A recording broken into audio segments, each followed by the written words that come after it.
mom was the kind of person that was like, eventually you're going to get your period. This is what's going to happen. That's okay. But she was like very enthusiastic about it at the same time.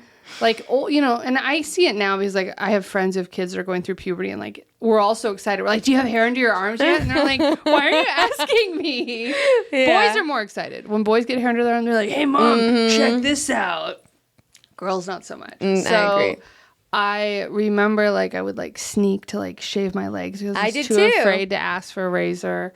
And I'm sure my mom probably figured it out. And then I would like try to like go to the Limited 2 and like find the like sports bras or like little training bras and be like, Mom, can All I? my first I was bras were so Limited afraid. 2. Yeah, I was so afraid to ask. And then when it came to the whole period situation, my mom, that was like her Super Bowl. I'm not kidding. She was so prepared for me to bleed. It was crazy. Did you have the teenage tampons? No. So we have heavy flow in our family. Runs in the family. So she, I think, was trying to prepare me for that. Because she was like, if you're anything like me, like, shit's going to be rough. Oh, no. And, like, cramps, the whole thing. And so what she told me was that when it happened, that I wasn't going to call it my period. I was going to call it my celebration. Oh, no. If you're listening... Why did you say that? I told you, and I made a joke out of it. So that's the joke part. But yeah, she's like, we're gonna call it your celebration. And like my friend's mom had told me that like when they were kids, that their mom wanted to call it Mona, and they'd be like, well, Mona's here for a week visiting, you know, like things like that. Like everybody wanted to say, like nobody said like on the rag. That was like olden days. People would say that, or. She was like, we'll call it your celebration. So you can just say like, Mom, I'm celebrating right now. Oh, well, that's cute. Because she was trying to give you like a code name. Yeah, and she was also trying to make it like a positive thing. Like she was before her time. Like now periods are like celebrated more. I didn't know like, this. People free bleed and they've got diva cups and they, you know, like you don't have to hide taking a tampon to the bathroom at work, or like people are trying to break all period panties, all the whole thing, underwear. I don't like the word panties. And so she wanted to do that. Like she wanted to throw me a party. And I was like, we're not having a vagina party. We're not doing that. I'm not throwing, no. Bunch of like hormonal 13-year-olds. Yeah. Who's bleeding? Yeah. And let's see. I think my one friend had gotten hers already, and then like nobody else. It was like weird. And so she had bought me a cake, like a red velvet cake. No way. Oh, I love that. And then she bought me a bunch of like coming of age movies that I probably never watched. They're probably like Robert Redford. Like in the joke, I always say she bought There Will Be Blood. That's like, perfect. Yeah. But yeah, she bought me like true coming of age movies. And then I remember like coming home from school. I remember being mortified of like, okay, like I have these pads, like I've got to figure this out, and like is everybody gonna be looking at my butt because I was like diaper butt, you know, like the whole thing. I'm sure every girl has gone through that, and so I was horrified of that. And then I had really like heavy periods like right away, and like horrible cramps. Like I would come home from school and like OD on a leave and like just go to sleep. Oh, it was awful. But when I got my period for the first time, it was in the spring. And so I came home and she had all that stuff. And then my dad came into the kitchen and he had like a little Tiffany's box.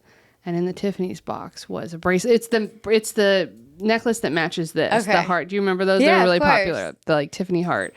And the thing is, when you get one of these bracelets, is you usually put your initials on one side and then the date of why you're getting it and who it's from on the back. And so he hands me the box and I'm like, what is this? And he goes, it's for your celebration. Oh no, don't ever say that again.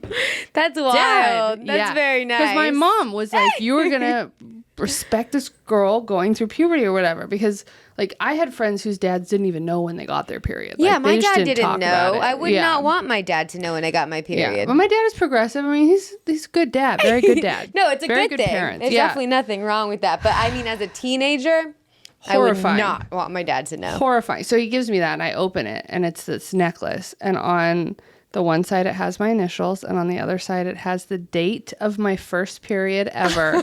And it says, love, Dad. And the date of my first period ever in my life was April Fool's Day, 2001. No way. Yeah. That's too funny. And so, like, I remember getting it, and like kids are nosy, so you get the necklace that everybody wants. I'm like, well, what did you get on it? What'd you get on it? Oh. And I'm like, it was an April Fool's gift. Like, that doesn't even make sense. That's a better cover than just a random date, though. I mean, yeah, but they're also like, is that a joke? I'm like, Yeah, it's a real big joke. yeah, it's a real bloody mess.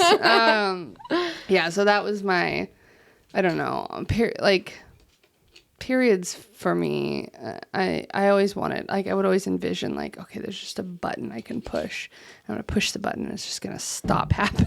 That would be nice. Because they were so awful for me for so long. Are they better now? I have an IUD. Oh. So it's, Stop that they're shit. great. Yeah. I highly recommend IUDs. Like, people who are afraid of getting an IUD, you shouldn't be. They're the best. I just stick to the pill. Classic. I'm very sensitive to estrogen. I cry enough as it is what I'm saying. I don't need to be psychotic. Yeah, a lot of people can't do the pill. Yeah, I've done the pill. I've done the NuvaRing. That's not worth it. Don't ever do that. That. And that's it. And the IUD. This is my second one. I got my first one right after Trump got elected. And I went in. They said everyone should go get one.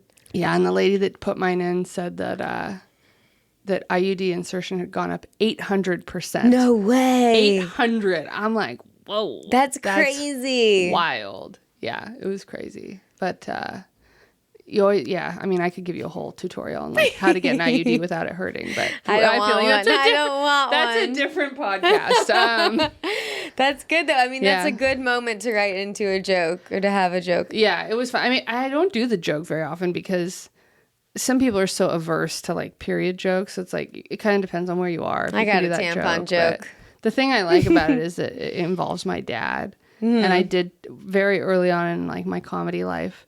I told it at a bar show and he was there and all the men gave him like a standing ovation. Aww. And I was like, this is feminism.